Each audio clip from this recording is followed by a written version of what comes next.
मैं सलीम मंसूरी, खबर आपको दूंगा पूरी। थाने बोल में आपका स्वागत है।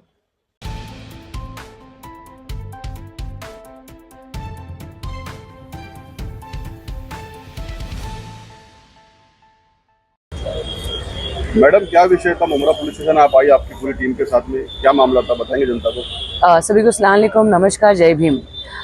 मैं आज पुलिस स्टेशन आई हूँ और हमारे कौम के सभी फ़िरक़ों के हमारे बड़े लोग हैं साथ में। एक दिल्ली में रहती है नाजिया, उसका नाम पूरा भी लेना नहीं पसंद करूँगी मैं, क्योंकि इतने टाइम से उसके वीडियोस देख रही थी मैं। वो घर में बैठती है, वीडियो बनाती है, मुसलमान है। आज वो मानती है कि वो मुसलमान नहीं है, और जो भी है वो उसकी मर्ज़ी है, कोई उसको ज़बरदस्ती कर नहीं रहा है। लेकिन जब भी वो मुंह खोलती है इतना गंदा बोलती है, फिर सभी फ़िरक़ों के बारे में, मुसलमानों के बारे में। ठीक है, वो पछता रही है मुसलमान में पैदा होके, या फिर वो किसी को भी नहीं छोड़ती है। लेकिन आज जो दिल्ली में हुआ है, हम कोई भी उसको सपोर्ट नहीं करते हैं, हम निंदा करते हैं जो दिल्ली में हुआ है। कुछ आतंकवादी, ऐसे लोगों को तो हम आतंकवादी ही बोलते हैं जो आतंकवादी हुए हैं। लेकिन इस नाजिया ने जिस तरीके से उस पर बोला है, मैंने सारे वीडियोस दिए हैं पुलिस को, हमने लेटर भी सारे लोगों ने दिया मिलके, क्योंकि जिस तरीके से ये मर्दों के बारे में, बहनों के बारे में, बेटियों के बारे में जो लफ्ज़ में बोलती है, मतलब मैं किससे उसके लिए माफ़ी मांगूं या उसको मैं क्या बोलूं। बस आज हमने अर्ज दिया है कि जल्द से जल्द वो जो क्लिप्स है जो उसने डाला है, जितने भी उसके क्लिप्स है यूट्यूब पे, फेसबुक से, वो निकाला जाए। और पुलिस का कहना है कि उस पर एफआईआर दर्ज हुआ है, तो उसमें ही हमारा एप्लीकेशन भी ऐड हो। अगर नहीं हुआ है तो यहाँ पर एफआईआर हो, ऐसा हमने एक एप्लीकेशन दिया है। तो बस ऐसे लोगों को मैं ज़्यादा इन पे बात नहीं करना चाहूँगी। ये बस अपने टीआरपी के लिए अपने आप को पेशे से वकील बोलती है, और वो जो लफ्ज़ यूज़ कर रही है, मुझे तो लगता है कि उस पर देशद्रोही का उस पर भी केस होना चाहिए। जिस तरीके से वो खाली मुसलमानों को नहीं, वो हिंदुओं को भी, जिन्होंने समझाने की कोशिश की कि भाई तो ऐसे लैंग्वेज में था, आज के वीडियो में तो उसने उन लोग को तक के टारगेट किया है। तो बस यही है कि पुलिस जल्द से जल्द इस पर कार्रवाई करे। किस पार्टी से बिलोंग करते हैं मैडम? वो बोलती है कि भारतीय जनता पार्टी की मैं कार्यकर्ता हूँ, या मैं, वो तो देश की अपने आप को बहुत बड़ी हिस्सेदार बोलती है। वो बोलती है कि इस देश में मेरा भी हिस्सा है, मैं भी कायदे कानून जानती हूँ, मैं वकील हूँ, बहुत कुछ बोलती है वो, और वो सबसे जुड़ के रहती है। तो बस इतना है कि ऐसा बिल्कुल नहीं चलेगा। कोई पार्टी ये नहीं सिखाता है कि तुम जिस धर्म से हो, मैं एक बात बोलती हूँ, अगर मैं मेरे धर्म की नहीं हुई तो मैं दूसरे धर्म की कैसे होंगी। तो पहले अपने को अपना धर्म की इज्जत करनी पड़ेगी। और जो भी बोलती है, मुझे तो लगता है बहुत सारे मर्द बोलने को डरते हैं उससे, या उसके बारे में टिप्पणी करने को डरते हैं, क्योंकि वो जिस तरीके से सबको बात करती है। लेकिन बस हो गया डर, और उसकी बातों को कोई सुनेगा नहीं। वो मुंह खोलती तो मैं भी बहुत गंदा बोल सकती हूँ, लेकिन हमारे भी कुछ लिमिट है जिसमें हम बात करेंगे। बस इतना है कानून के हिसाब से, और जितनी उसकी बड़ी बड़ी बातें हैं उस पर जल्दी से जल्द रोक लगे। अपनी ही पार्टी की कार्यकर्ता के खिलाफ आप मुमरा पुलिस स्टेशन आई, शिकायत दर्ज कराई आपने।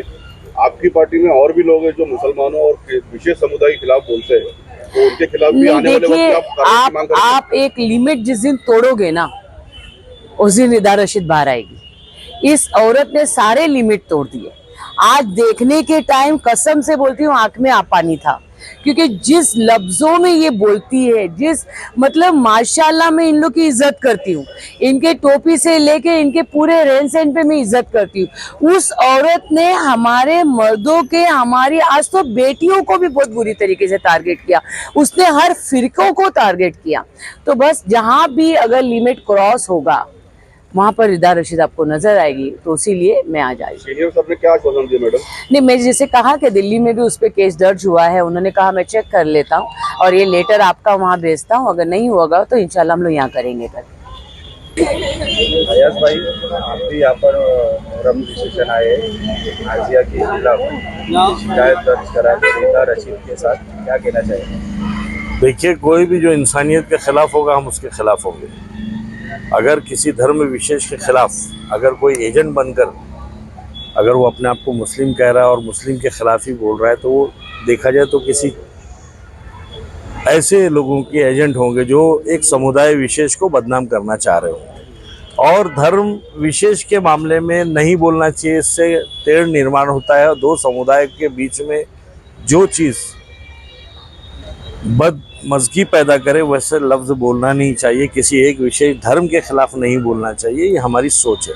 और आज हमें मालूम पड़ा, रिदा आपा ने बताया मुझे ये सब चीज़ें, तो हम लोग साथ में आए हैं और इंशाल्लाह सीनियर साहब को हमने लेटर दिया है इनकी ट्रस्ट के थ्रू कि इन पर सख्त से सख्त कार्रवाई किया जाए। जो एडवोकेट नाजिया है जो इस तरह की हरकत कर रही है, आप सबको भी एक चैनल के ज़रिए पैगाम देना चाहिए कि किसी भी समुदाय विशेष के ख़िलाफ़ या धर्म विशेष के ख़िलाफ़ अगर कोई बोलता है तो हमारा भी एक फ़र्ज़ है, हमारा भी एक कर्तव्य है कि हम उसके ख़िलाफ़ बोलें।